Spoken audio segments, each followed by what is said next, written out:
for joining the panel Media, Creative Products and Intangible Assets for Sale to Other Organizations. It's my pleasure to welcome our guest speakers, Terry Flew from Sydney University, Steve Oldman from Michigan State University, Ingrid Tolstad, Oslo Metropolitan University, Harold Rowe, Australia, University of Applied Sciences, and Mario Augusto, RTP Radio Television of Portugal. Thank you all.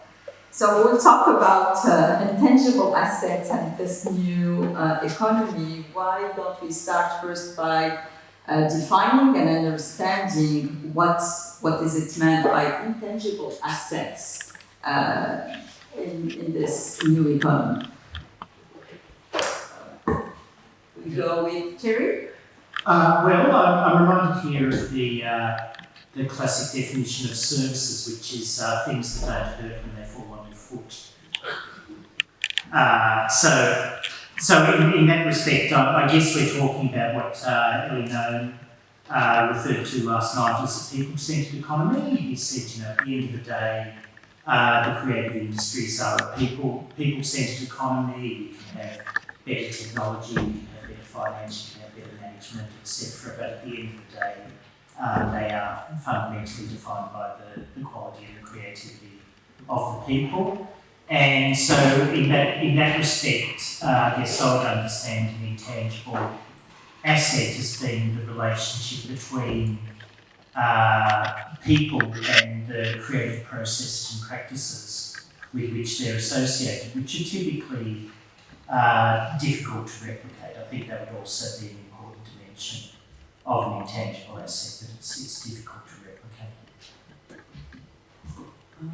My background is looking at the music industries and how artists work, and I would say that one of the new things that happen is that for artists, there's the products are what they sell. Their assets are today expanded so much beyond music that the extra work that they have is actually to produce a profile online and all those relationships that they have to build continuously with their audiences, and also having to be able to produce content and not just music. So I'd say for that part of the cultural industry, it sort of expanded what it means to be an artist in terms of that you have other assets that are required of you to be able to have a career, which is an added workload for artists outside. That would be my perspective.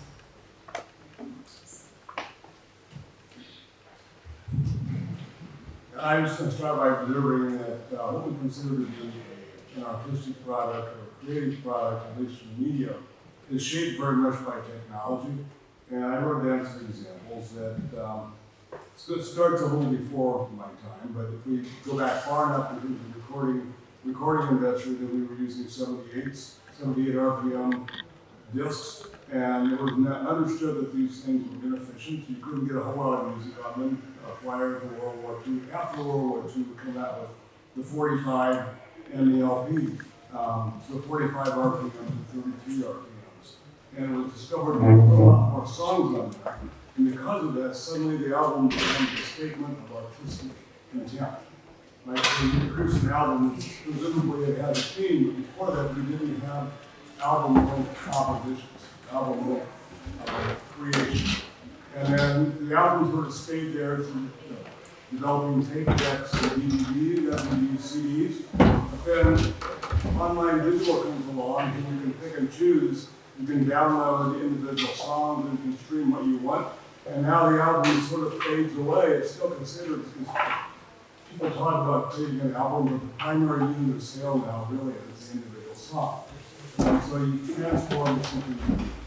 And we can see this in other video or other media. If you look at motion pictures, that the aspect ratio for a typical motion picture screen is 1.85 to 1, so it's pretty wide. Television comes along and it's 1.333 to 1, so it's much narrower. But TV becomes an aftermarket for films filmmakers recognize this, to center all the action, because you're going to crop the edges. If you look at the old films on TV and an old black and white, and an old color TV, there's always something happening off the sides that you don't see. And so filmmakers restructure the film so that they know that they can make more money in the aftermarket of TV. So TV then influenced sort of the aesthetic sensibilities of film producers. And so it goes. We look at things like TikTok and YouTube. The fact that the products really are descendants of Web 2.0, that now you can stream little bits of things. Who would have ever guessed that somebody wants to see a video that lasts less than 30 seconds, TikTok. But the phenomenon is taking over the world. And so the artistic expressions and the nature of what we consider to be an artistic product sort of follows the technology and evolves in response to it. And it's still doing that, of course. With regard to the sale of intangible goods, production for resale to others, I'm just going to observe to begin with that at least in the video industries, this has almost always been the case, that at least since the days of the old studio system, when the studios owned the actors and basically owned the writers, since then it's been pretty much contracted people that are independent. And same thing with television. And I think that's because if you have the ability for somebody to create a product and then go out and they can shop with different people, different networks, different studios, the likelihood of finding a good match between the vision of the artist, the producer, and the vision of those that are distributing it are higher. And so it's a more efficient system in that sense. I'll pretty much stop my observation. Okay, I'm not academic, I'm from Portuguese television, and we would like to now create a new content for public service. Here in Oporto, the RTP is the oldest company in this kind of content of media, but always we are a mirror from Lisbon. Is the problem, but now with the new opportunities, we try to make another statement for that kind of work. And we produce a lot of contents in media. We make co-productions with our neighborhoods from Spain, from Galicia. And after, I would like to show you something and give you a panorama about the media and the audio-visual contents here in Oporto, because we grow up great in that kind of subject, and now we have a lot of things we know all around the world made here in Oporto. It's a big challenge. But normally in Oporto we don't say, oh, okay, this is made from Oporto, this is made in Portugal. But normally are made here in Oporto, as I'm going to show you next minute. City brand advertisement.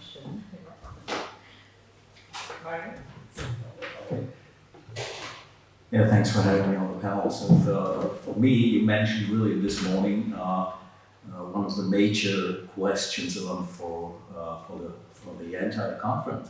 So where is the start for creative industry? Where does creative industry start? Is it starting when you're paid for creative output, or starts it just before that? So on what stage we are discussing? And for me, the main question is the question of payment for creative work. And if we see the landscape, as Steve mentioned it, the landscape changed entirely. So nowadays we face TikTok, where creative output is quite cool, but you would not get paid for it, but you won't get payment if you're successful. But is successful the real thing to get paid? The success, the real thing you should get paid for by creating creative output. So this is a very complex question, and I think nobody on the panel can answer it right away. Thank you. Oh, sorry. No problem. Thank you. This is great continuation of the conversation we've had at the Innovation Hub yesterday. These new startups trying to make it, right? And make it in these terms, I think refer more to being able to be sold, right? And this is kind of a value. But how do we value intangible assets today? How do we know how much it's worth? Is it if it's ready to be sold or not? If it's ready to move from a startup? So the question of value of intangible assets today in this new economy, do we have hints where even we can start the conversation of value of these intangible assets? Terry? Well, I think first of all there's a relationship between the value of the product and the value of the brand. And I think there's some very interesting work that happens through agencies such as Interbrand around the leading global brands. And it's very interesting to look at those surveys from one year to the next, and you observe, the rise of the tech sector and so on. But underpinning them is a metrics around brand value in its own right, which is a quintessential intangible asset. So that's one methodology that may be worth looking at in terms of addressing that question. In terms of value, I'll be speaking this afternoon about a new project that a team of researchers I'm leading is working on around the value of news, and the way in which the question of the value of news has risen in a new way as advertising revenue. Questions that if you were to pay for news, what exactly are you paying for? Are you paying for a story? Are you paying for a brand? Are you paying for a bundle of products? Is it a social good? Is it an individual, something you derive individual benefit from? Does the value reside in the journalist rather than the story, which is the Substack model? So that's to say this is one example of a question we didn't really need to answer in the same way 10 or 20 years ago, because essentially news was for the most part paid for by other people, advertisers. And going back, it was paid for by classifieds. But we do now have a question, and it's a real policy question. Should governments be involved in subsidising news? Should platforms have levies imposed on them, which you might know has been adopted in Australia with the mandatory news media bargaining code? Is the future subscriber base, and if so, will news increasingly become something by and for the middle classes? Where does public service media sit in all of this? Should governments pay for commercial news? If governments start paying for commercial news, will the news organisations become de facto arms of the government? They're all real questions that arise, spin off from this question around a product or a service, if you like, that we call news, that historically we haven't had to attach the same degree of attention to the question of its value, not just in terms of social value, but its value as a commodity in its own right, because we as consumers, for the most part, were not directly paying for it. I think the question of value is it's a big question, because what do we mean by value? Value can be a lot of different things. So it can be an economic value, it can be a democratic value, artistic, cultural values, and I think these things are valued in different ways by different people, and quite often, as we see, for instance, in journalism, is that there's a conflict between the democratic value of news production and the economic value, the need to sort of produce income for the media industry. So that's, I think, you see one of the ways it's measured the popularity of it. If things are spread, like maybe TikTok, if something goes viral and that gives it value in some sense, and then someone can say that okay, but it's not really, doesn't have artistic or cultural value, or it's actually anti-democratic. So it's all these things that are in play. And I also think that it's this people are not just consumers anymore. They're also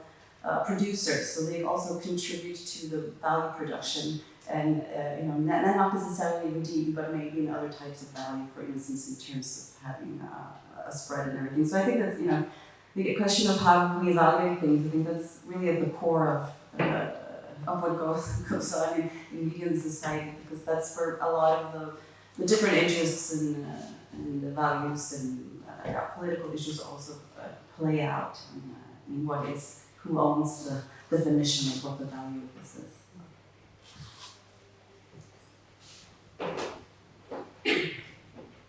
I'm going to stick with the economic or commercial side of value for a moment. And I think the way I think of it is in terms of ex ante and ex post, or pre-production and post-production. That it's much like venture capital. If you're pitching an idea, a script, to a motion picture studio or to a television network, then you're selling them on what you see as potential, and hopefully they'll see that potential, so they'll put money into it. So there's value in it as a forward-looking proposition that may or may not work out, right? They're taking a gamble. They know there's probabilities of failure and success and something in between, and they assign their subjective probabilities and make a decision. Afterwards, we throw it in the marketplace and we discover how the potential actual as opposed to potential audience is really valued. You get an audience of people willing to pay for it. That's one side of value. The other has struck me for quite a while when I first started looking and thinking about YouTube, is that the technology that makes YouTube possible reveal the sorts of value that we didn't know existed. That is, people are willing to spend a lot of time looking at something else that somebody just like them produced. And so you can get home videos, you can do people doing hijinks. You can end up with things like tutorials. You want to know how to fix a bicycle chain? Go to YouTube, right? All sorts of things show up there. And in another paper I wrote some time ago, I called this a spaghetti model. And now I'm thinking about it, it's always spaghetti. You've got millions and millions of videos, and like spaghetti, you're throwing them against the wall and see what sticks. Most of it falls from the floor, and there's a few things that stick with the audience, and those things become viral, and they generate an audience big enough you can sell out to advertisers and make money on it. And that's the sorts of value we didn't realize was there before, that people value things that other people like them produce. And then, of course, once YouTube recognizes this and realizes some people go more viral than others, and they have a talent, and so you start to pay them part of the advertising revenues, and it evolves from there. I've tried to formally model the spaghetti model. The statistical part of it is the hardest part of the model, but I'm pretty sure that this is what works. And in a way, films are spaghetti too. They're just really expensive spaghetti. You throw a bunch of scripts against the wall, and some of them stick, and then you throw the output against the wall, which is the audience, and some of them stick, and the rest falls to the floor. So I think there's really a spaghetti component to motion media. I can talk about the professionals, about the television, but because I think the classic television dies every day, and we working on it, but we don't see that. And the democratization of the media and the tools for doing creative contents for television and for the web change a lot and give new opportunities to the young people, to the young academics, and change a little bit the way we see the industry. Our work on Alberto is always trying to get part of the innovation, but it's not always possible. Now it's possible because the tools are democratic, available for everyone, with mobile phones. We have programs on television made by mobile phones with 4K and good content also. Let me show you the portrait of what's happening here in Oporto, because you are academics. I'm from the mine broadcast system, and I have my notes and I have small videos to surprise you here. As I understood yesterday, the presentation, Porto, the second city in Portugal, is always dry and not always managed to have a prominent role in the creative industries. But I say it since always because I can remember the first Portuguese filmmaker and a local entrepreneur went to Paris to buy equipment from the Lumiere brothers, and the first film were made here on the streets of Oporto city. Let me tell you more about the history of cinema in Portugal. The most ambitious film production project at the beginning of the 20th century was created here with huge studios when the most recognized European film directors came to film in the 20s. In cinema and in the arts, there have always been a traditional here. Is from Oporto, as you know, the best-known Portuguese director Manuel Oliveira. The city took part of his cinema. Let me tell you more. Here in the north, there are almost 20 graduation schools in the area of media, design, marketing, new technologies, cinema, and communication.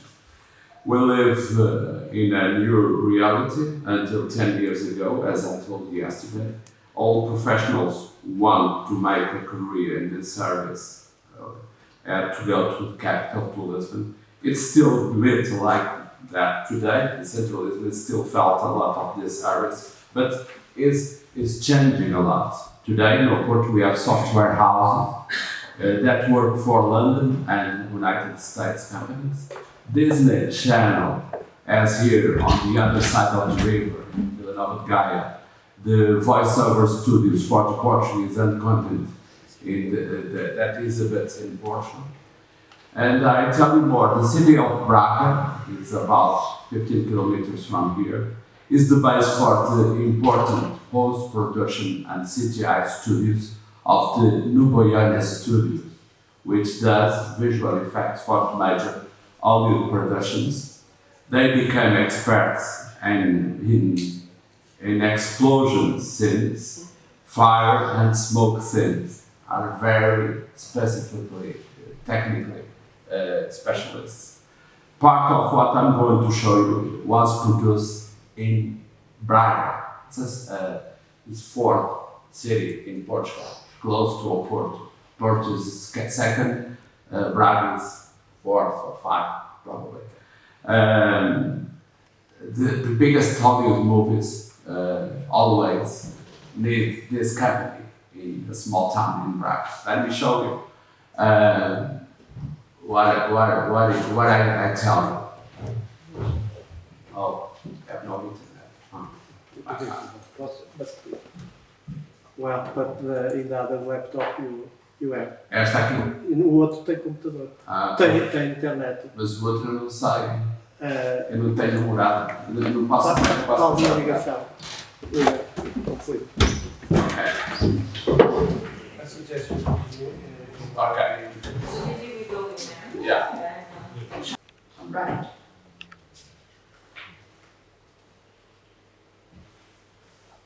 No, Yeah, so I don't know if. No, it's okay. Yeah. no, It's okay. I was just asking if someone wants to bring some ideas. Well, I do know.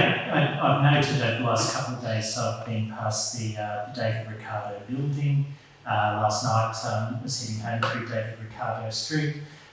David Ricardo reminds us that Portuguese scholars have had something to say about questions of value for some time, having authored the Principles of Political Economy, I think, in 1817, if I recall correctly. And David Ricardo also had quite a bit to say about the question of whether new technologies lead to the loss of jobs. So it's quite, there's a couple of well-established debates here. I mean, I'd be interested in the industry perspective on this, but I think, my sense of certainly seeing the screen industry in Australia, it's access to technology that creates jobs. That in particular in what is in many respects a globalised sector. I mean, not a globalised sector for everything, but there's a certain type of cinema which in Australia gets referred to as Aussie-wood. Films that are made in Australia that don't look like Australia. So Baz Luhrmann's Elvis would be a classic example of it, filmed entirely in Australia, partly due to COVID issues. But that it's technological leadership that drives, among other factors that might range from COVID to exchange rates to all sorts of things, but the combination of technologies and skilled personnel drive those decisions that would seem to me a global market. So I don't think technologies are displacing creative jobs. Well, I think technology has always been involved in cultural production. It's kind of impossible to make tangible or intangible assets without the use of technology. But I think maybe now what might more be talking about is what the digital technology is doing. You have automation and AI, and see, this comes into some of the production platforms, and I think it can be a threat in terms of how, for instance, in music production, commercial music production, that production is being streamlined, so things start sounding more similar, so that the creative space can be smaller in some senses. But I also think that technology also has the potential always of being used in ways that it wasn't supposed to, so that's also the possibility of defining it. But I also think that one of the really, if I think about tech today is the threat, is that it has become the technology companies and not the sort of cultural producers, production companies who are the drivers of what's happening, and how, like Spotify and all these major platforms are basically made not by people who are invested in making music, but in developing technology. And what you basically see is also that the income that is produced through, for instance, streaming, that's the technology producers who take the majority of that, and the actual producers and holders of rights in that the cultural products get less and less. And I think for me, that's one of the really big threats of having technology, is having a really consolidated hold of the major parts of the cultural industries. And I like the distinction between industries and business. I don't know that much about the business part, but yeah, that's...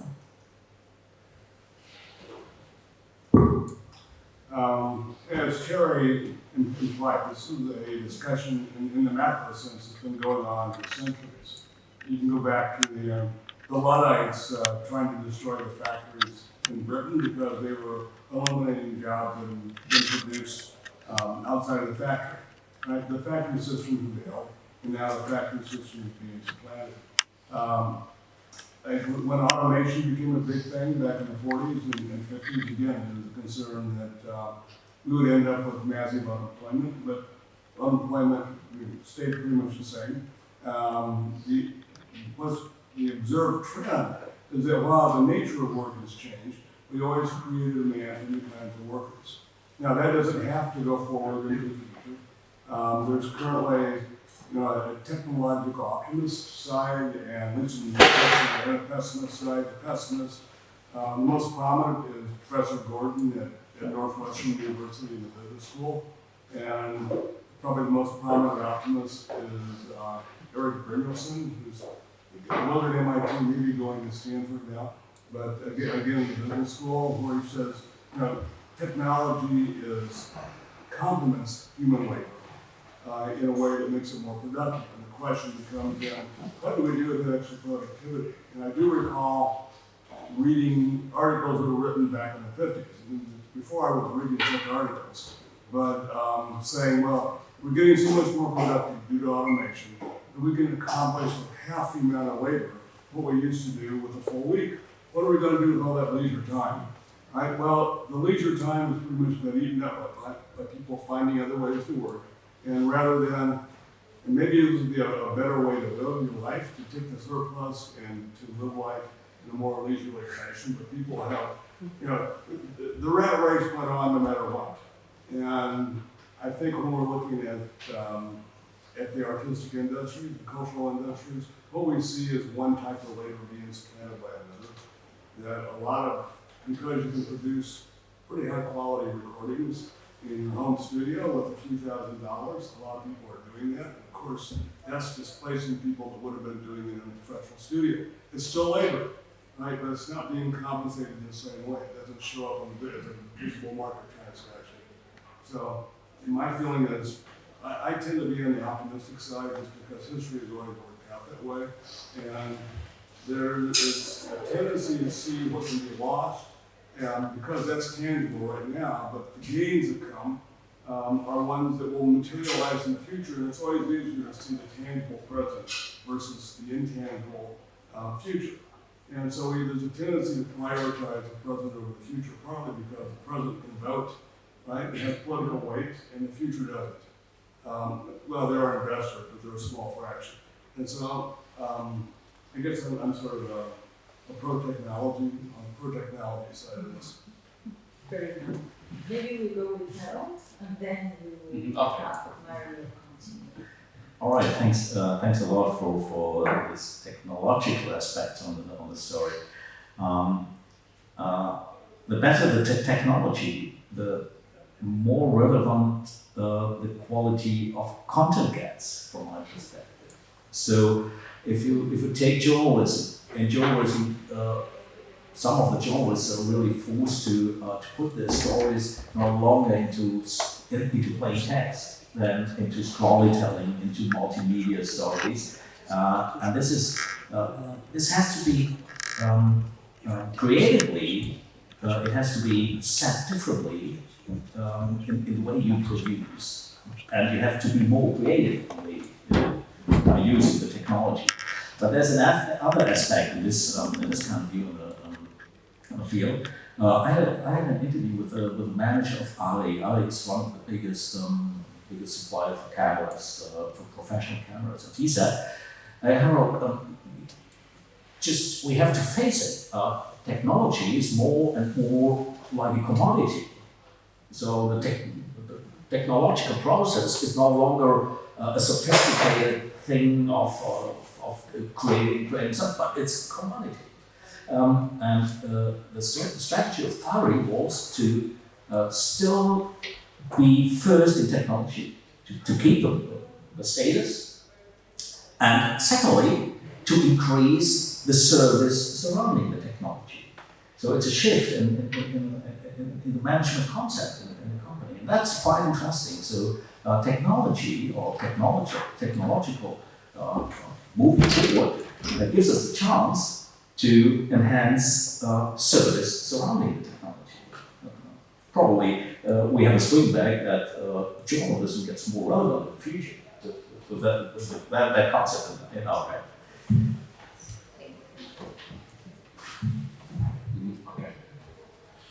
Okay, I think about that.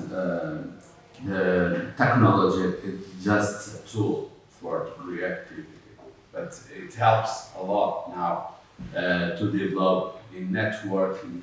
As I say, the Braga company specialized in explosions and fight scenes in CGI. The other elements of the company in Bulgaria develop another special effect and another kind. As I promise you, I show you some real thing from that small company in Braga. We don't believe this is made in Braga. For all of us in Portugal, what? That is made in Braga, but it's real. This was shot and developed with technology, the same technology in Hollywood, in London, in Australia, was used here in Prague.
But things are changing. The television, as I say, dying every day. The traditional television dies every day. We are currently seeing the new times and creating opportunities to develop new projects to the young people on the one hand, very close to universities and new centers of creative industries. We're developing now a program to support and research for new talents and ideas. We call RTP Academy. We have already provided training and the opportunity to create their contents and new ideas for over more 2,000 young people in the last 7 years. The Academy project with the pandemic has been cancelled and not yet restarted. We hope restart next year. Our RTP facilities are available for small television producers to work from our offices. Taking a ride from the new reality of streaming, we are making an effort to produce together with Spain, as I told you, Galicia's Next Door content, and series that are already on Amazon Prime and also Netflix. In the last 5 years, we invest almost 6 million in co-productions projects for streaming. It is also here in the north that some of the best content has been produced. Recently, we have here in Oporto a production company from the city developed a new fiction project that will be shown next year in Netflix, was paid by RTP also, and was shot in part here in the city. Let me tell you, all the CGI effects of this new series for Netflix were created by Boyana in Braga, the company. And the story is based in real events, take place in Cuba in the 60s. And let me show you the trailer for You Believe was made here in Oporto.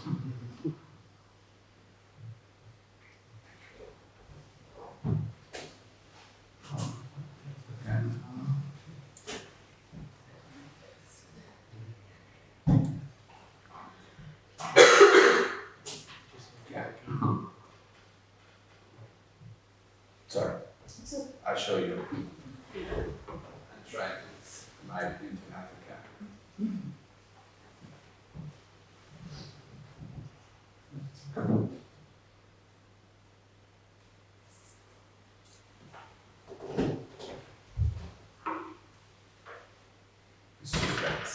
Yeah, so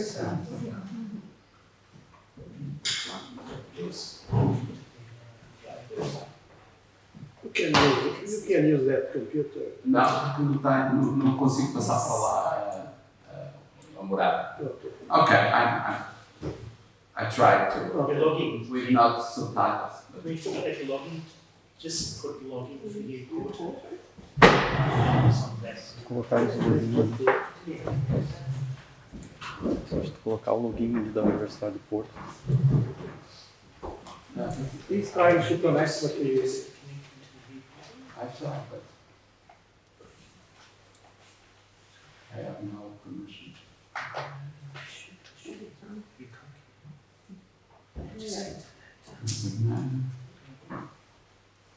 Maybe we can carry on as Mary tries to fix this. I'm actually hearing Mary talking about Porto's achievement and these productions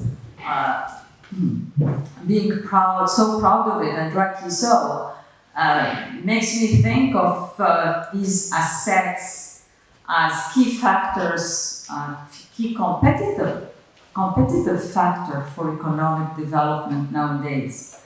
And we know that, in nation branding countries, there are some indexes to compare countries on their developments in different ways. Is creative assets today, part of this kind of ranking of nations and then the economic development of these nations? Okay. Check it out. Oh, okay. Okay, let me show you the Cuba Libre was produced by all Portuguese companies with Netflix and RTV. All the films and the CGI was made in Braga, and some of the backgrounds of Havana was shot in Oporto, and thus also in the south of Spain. The director never goes to Havana. Okay.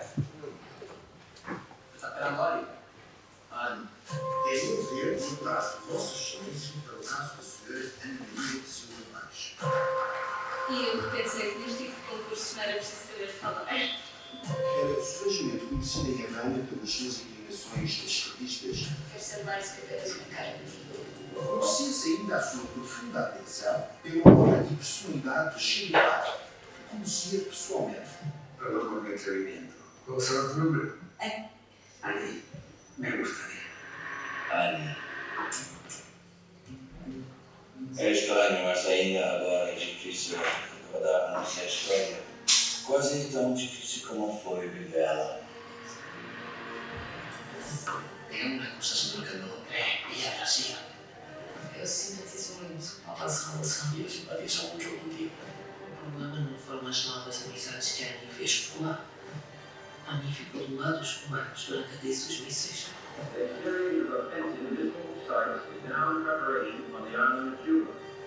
Tu avete Salazar como diretor da equipe? Não sei, desculpa. O que persegue tudo a precisão urgente? Você agora é uma mulher já diplomata. Não pode estar ao lado dessa revolução. Eu não sou tua propriedade. Eu sou uma mulher religiosa. Que ponto disposto a fazer a tua mãe e ao teu pai? Cada um de nós está a lutar pelo mundo em que quer viver. O que uma mulher pode fazer a um homem? E eu sigo buscando.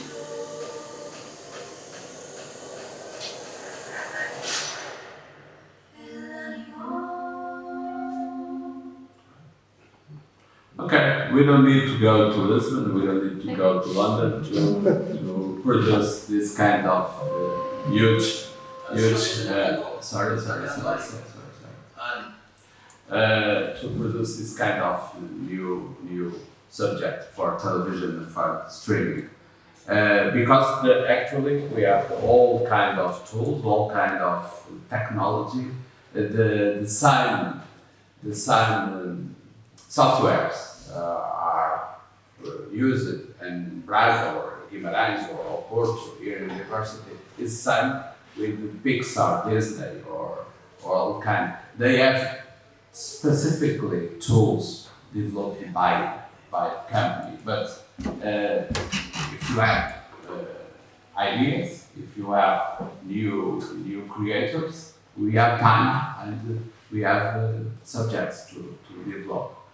In our public television, RTP, here in the north, because we are far from Lisbon, they are the program. They need to program every day the subjects for the channel, and we understood now we can create complements for that. We have now the pressure of the everyday programming, and we develop another kind of work. We try, of course. Porto is my workplace more than worrying about content and daily programs. We want to create new opportunities to bring together the creative industries in the media area. A good example of this intention is the European Writers Club project. Will be presented next week in Copenhagen. I will be there representing RTP. It's our intention to create opportunities, take Portuguese creatives and authors to these training courses and content developers for European TV stations, TV public stations, of course. Our idea, Porto Studios of RTP, is to be able not to compete with Lisbon, the capital, but creating a hub. It left to creativity and developing new media creators. It's true, we have now a great young script writers, technicians, to this kind of productions. I hope to next time we can here to Porto, we can talk part of this project, and the intention is already working here on the city with RTP. That's, as you saw, I undergoing transformation in these creative areas, and probably it's possible to develop more content. We have a lot of small studios of animation here in Porto. Last Cannes Festival, we have a prize for a young boy from this university.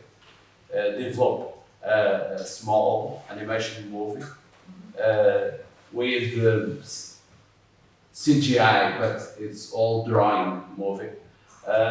Probably is one of the most famous small animation movie now. We hope goes to the Oscars. Very good. Very good. Thank you, Mary. Building on this, on what Mary just shared with us, do you think that the intellectual capital today is a key factor of enhancing national competitiveness and economic development?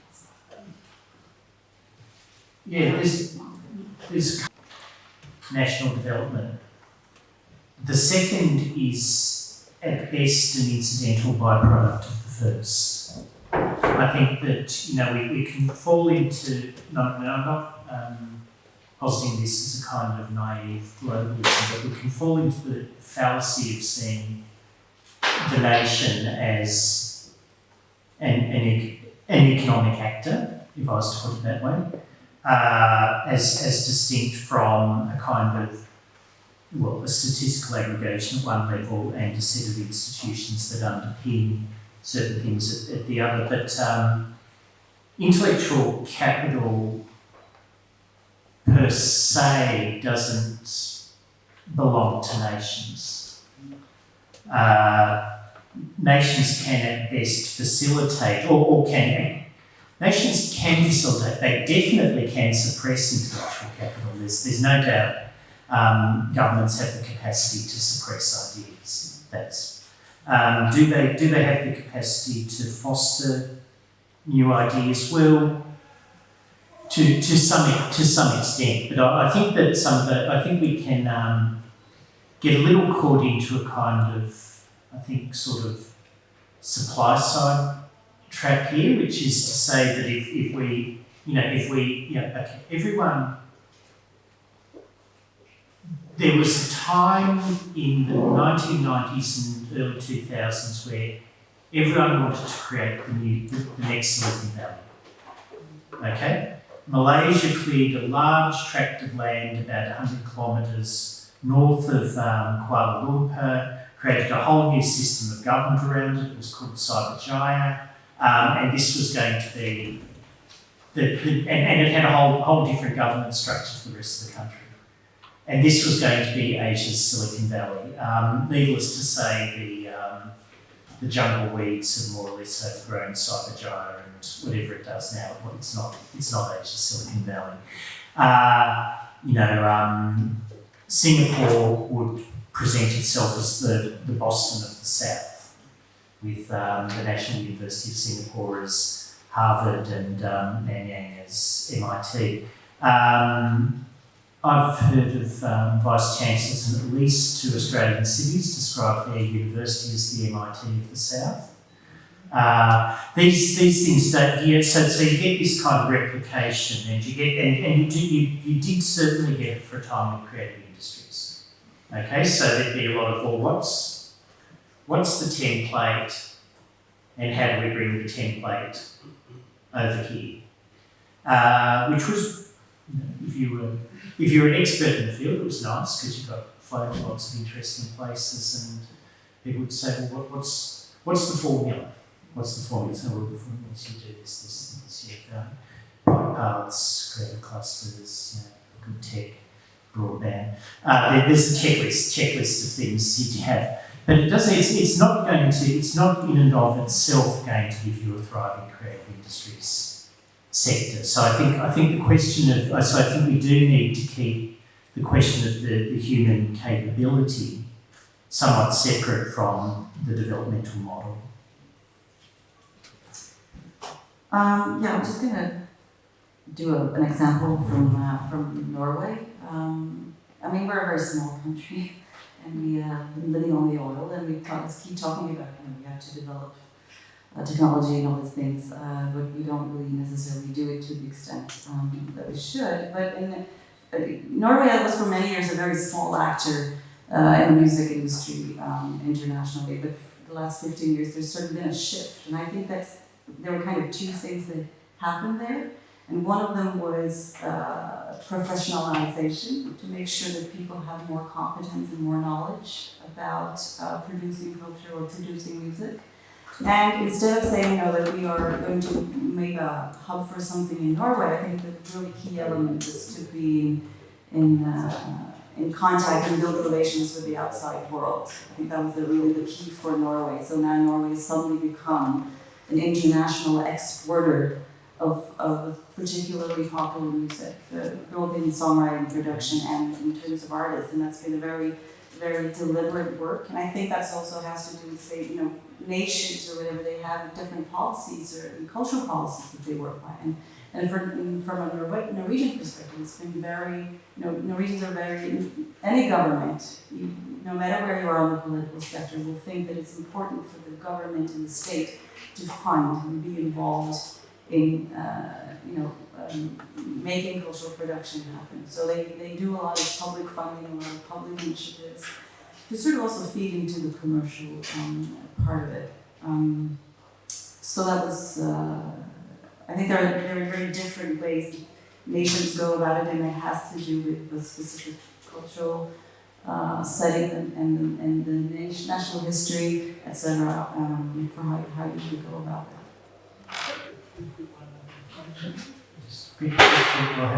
If you want to see Asia's Silicon Valley, go to Shenzhen. Shenzhen is, I think about 35% of the world's artificial intelligence related patents are generated out of the city of Shenzhen. The city of Shenzhen, and this was not the consequence of saying, well, how do we create a Chinese Silicon Valley?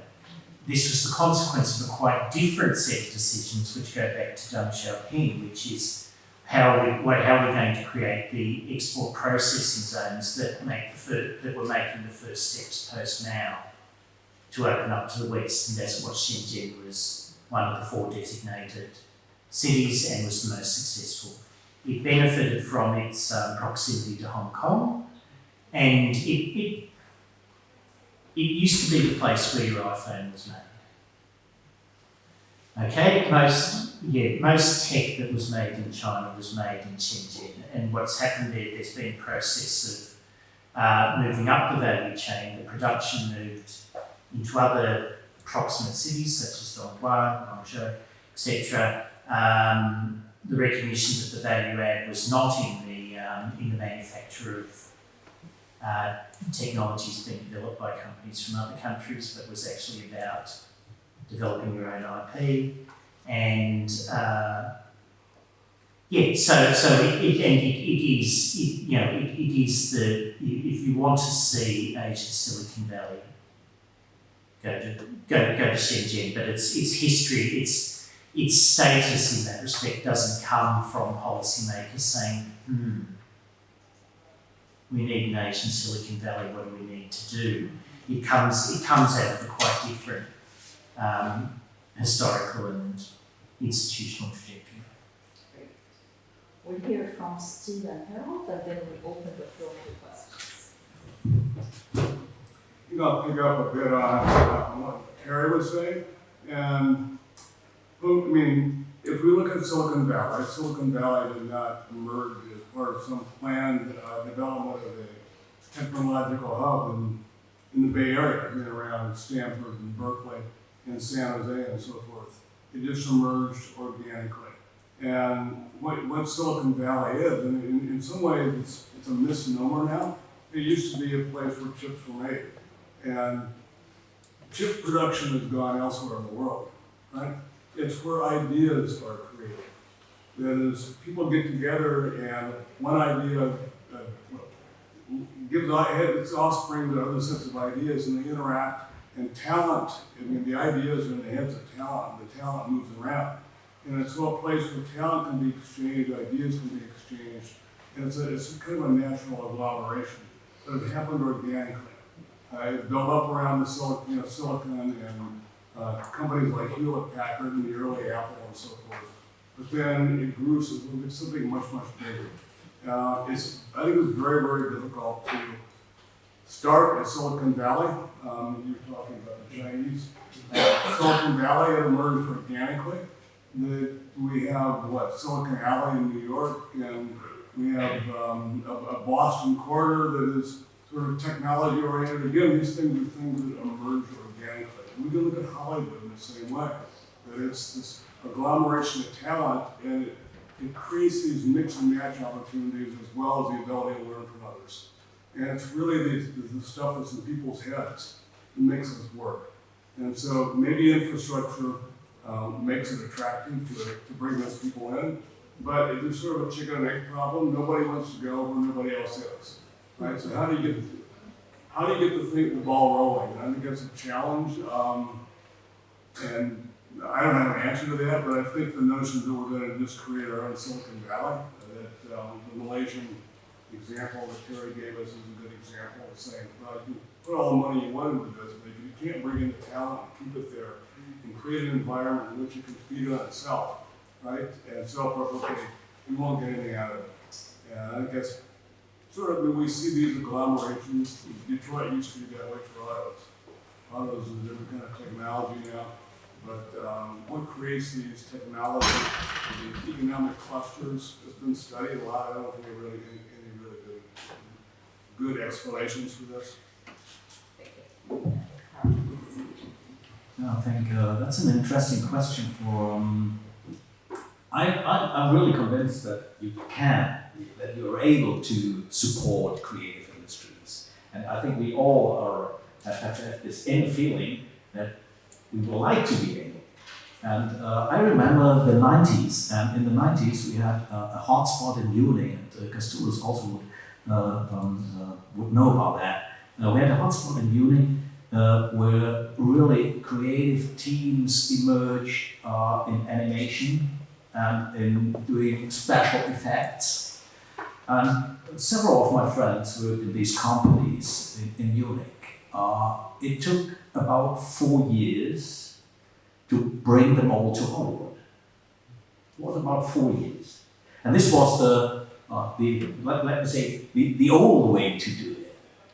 I see a different way today, and you showed us the movie from Portuguese production. You wouldn't have any Portuguese production of mine coming to international conference. We all would expect, yeah, it's a Hollywood production. But we get diversity into the field, and this is interesting.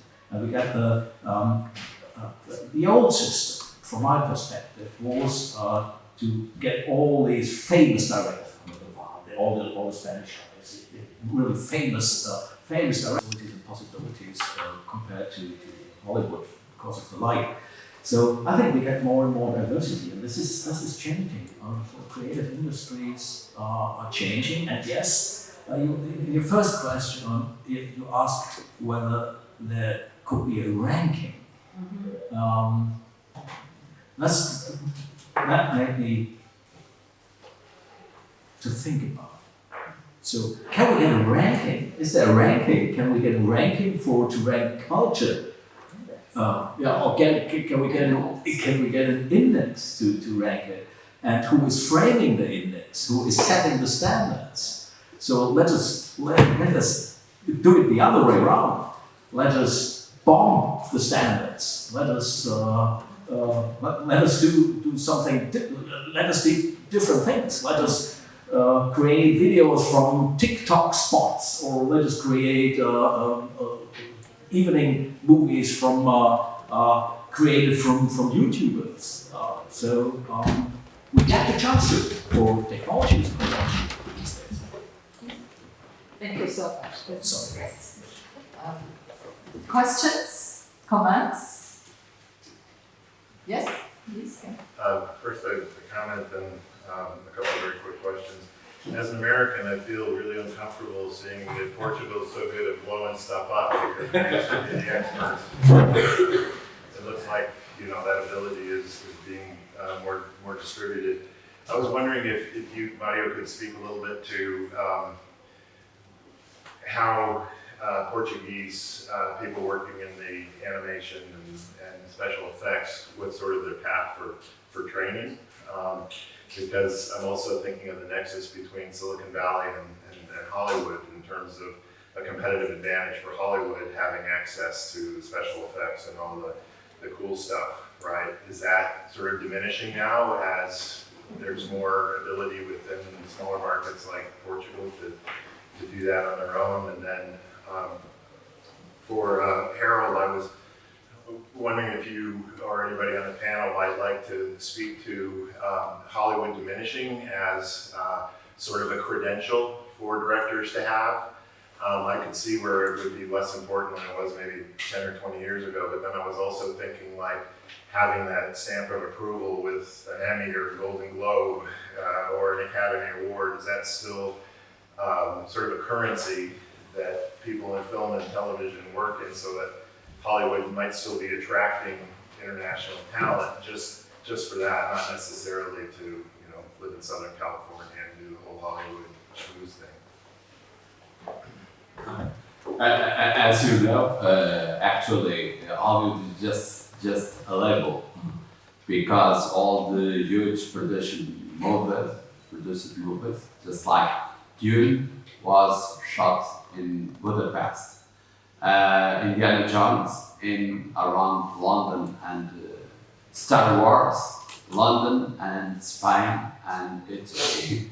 All the huge movies have the label of Hollywood, but are made all around the world, normally in Europe, because we have now great facilities and technicians and big studios, and the north of Europe, Bulgaria, Hungary,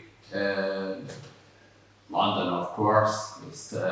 All Warner Brothers studios moved to a neighborhood in London.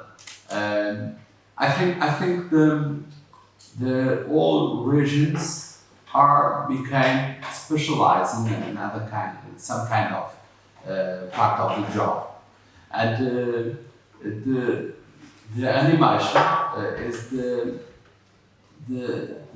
main heart for keeping the fresh ideas for stories, because all kind of media, all kind of huge films and companies for movies are a kind of boss of the project, the showrunner. For we have now the expression for the streaming, the showrunner. Showrunner is the whole producer, but the showrunner have power for everything, because when we see a great series in the Amazon Prime, Netflix, or whatever the channel, we understand the story. We keep the interest in the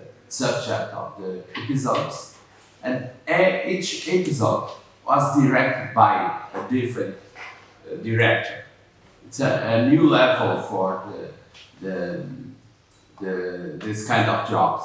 And normally the director is here in Europe. The director is the mastermind creator from the subject. America is different. The producer is the mastermind of the project. But now the big boss of all kind of this expensive productions is the showrunner. Who is the showrunner? What's happened now with this kind of creativity subjects? But it's the new reality. As I said, the small companies have the opportunity to create its own hub for creativity. I think it's the way to this small country, just like Portugal, and is to find the straight way to have special attributes to the developing some kind of things, and they have a possibility to create all the story, because as you see, Cuba Libre was shot in Porto. The audience in Italy, in Latin America, don't believe that. Because, no, this is Cuba. This is a band. No, it's not. The actual world changed a lot, and this is the moment to get opportunities to develop creativity and to develop new ideas. The young people, the young creators, they know very well to use the tools, to use they need only the opportunity to develop the heart for creating content.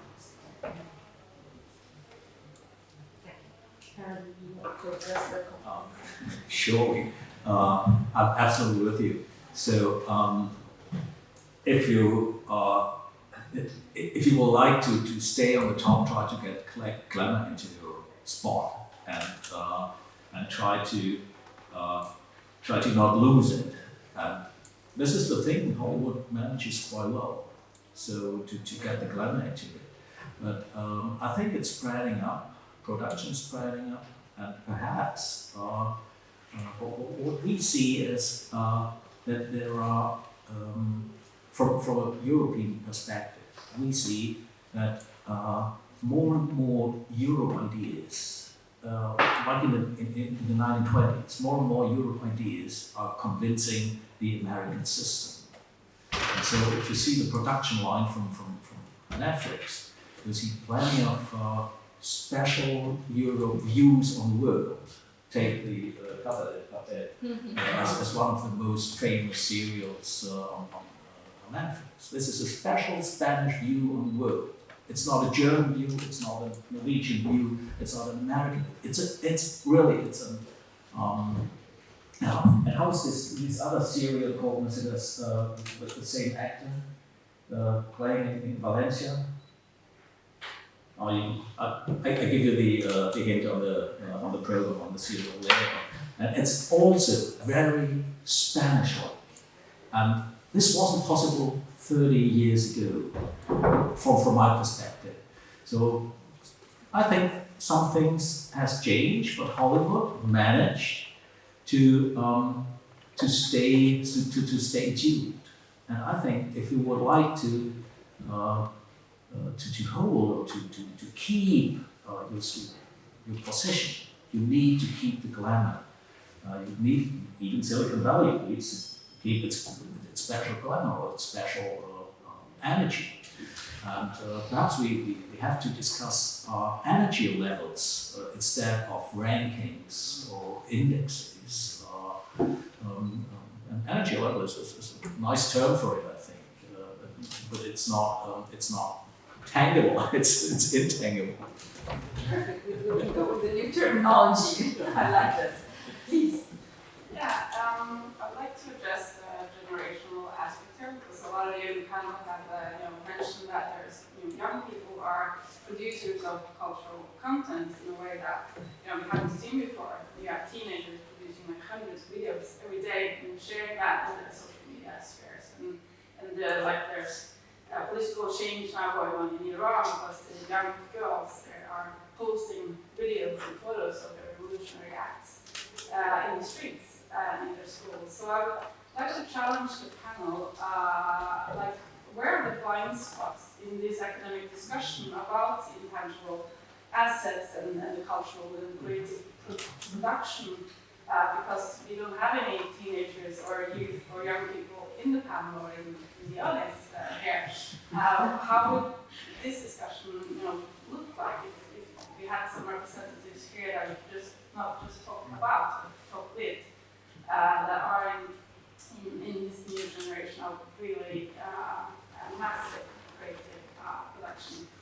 So I don't know who wants to pick that up, but so my question is what are the blind spots that we're not addressing because we don't talk with them? How to bring the students. Yes. Yeah, we can. Here in RTP, we have the program of Academy. When we announced last editions before the COVID pandemic, we have a jury to choose the ideas, and we call that young people. They don't like this kind of discussions.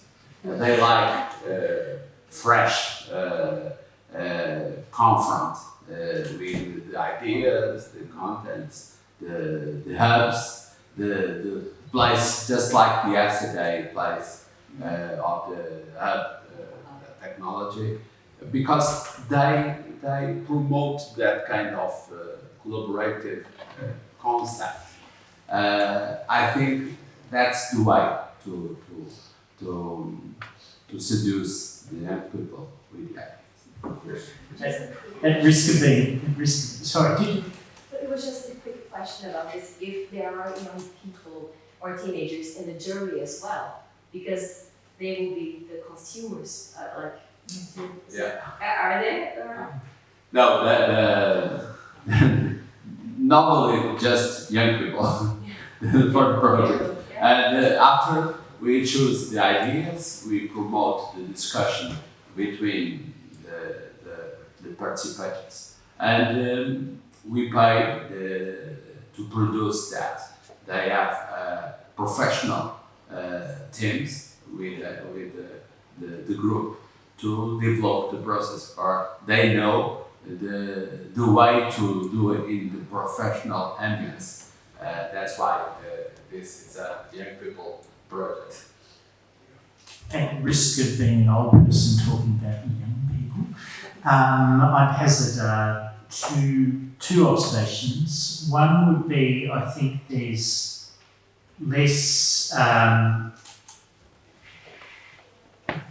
confidence in the idea that you pursue a linear career path within an organisation as an end in itself, and with that, I think an associated reluctance to compromise on values. Okay, so I think the idea that you might have, got a start in a television company or a film company or whatever, and you just, let certain things slide so you can get ahead. I think there's much lower tolerance threshold for that now, and I think that's also marked by the greater diversity of creative talents. I think young men are less prepared to accept what older men have been doing in these organisations. I think issues of racial bias, bias on sexual orientation, etc. These things are much more marked. The second thing is that certainly in Australia, and I think this is quite common in a number of countries, the issue of housing is a recurring one. But in Australia, it's actually not hard as a creative person to get a job at the moment. There's a real problem in certain industries, theatre, music, the most code-affected industries, but not that hard to get a creative job at the moment. What is very hard to get is a mortgage and a house. And that has its own constraining effects, and it's a problem. It's a problem with the creative clusters model. It's simply this has been said about San Francisco, that it's sort of, in some ways falling apart, that it's polarising between mega rich and an underclass. And the other discovery of the last 2 years, as I said last night, is the discovery that you can do these jobs from other places. Now, we don't quite know how that's going to play out, but the idea that you have to be in the place where the company is framed, not so much because people don't want to socialise, or they can't afford to live in the places where they have to be, and they look at the prospect of a long commute and go, well, no. Can I do that? Can I do that remotely? And I think more and more is being discovered that you can. I would come back to the notion of blind spots, and I think that's a good question. And almost by definition, I can't tell you what I don't see because I don't know what it is, right? It's not out there. But these such blind spots are an inevitable consequence of intergenerational cultural change. Because the culture is different, the media is different. 300 people have been watching media growing up, and they've lived the culture, they've imbibed the culture, and to the extent that it's internalized as part of yourself, right? If there's no way I can be trained in that culture the same way I see things the same way they will do. Same way if we're talking about different cultures across countries. And so there's got to be a generation change. It's necessary to bring people of the culture of the younger generation. And I think we're seeing that happening. I don't really spend much time on TikTok, but I know people that do. We saw people move, the younger generation move away from Facebook towards Instagram and left it to the others, right? Because it's only old people now that use Facebook. At least that's what I hear. And that's pretty much what I see. So it's an inevitability, and I'm not sure what we can do about that except recognize that you're ending up with parallel industries, those that are focusing on the new culture, the new generation, and those that are addressing sort of those that linger and hang on from the older generations. I think we have time for the last question. So maybe adding to this question, what do you think would be the most promising areas for management or media management research? If you see this generation change and creative practices changing, etc. So what would you say from a scientific or academic perspective would be worthwhile to investigate more that hasn't been addressed in such detail yet? I think one of the things that you're seeing, I mean, you talk about employment, but a lot of young people also, if you're a content producer, you don't actually need to have an employer. You can sign up to YouTube. But one of the sort of new models that are also emerging is, managing the content producers, so sort of having them in the stable and facilitating. And I think there's not been a lot of work done in the way that management happens, and how are those companies built. There's a few things, but I think that would be really interesting to see, because that would be more like a manager, have a stable. So that would be my input on that. Just supporting that management, not only of content but of context. Exactly. much. Thank you. Please join me in thanking the panel. Coffee outside. The coffee break is in the same place you have to. Okay.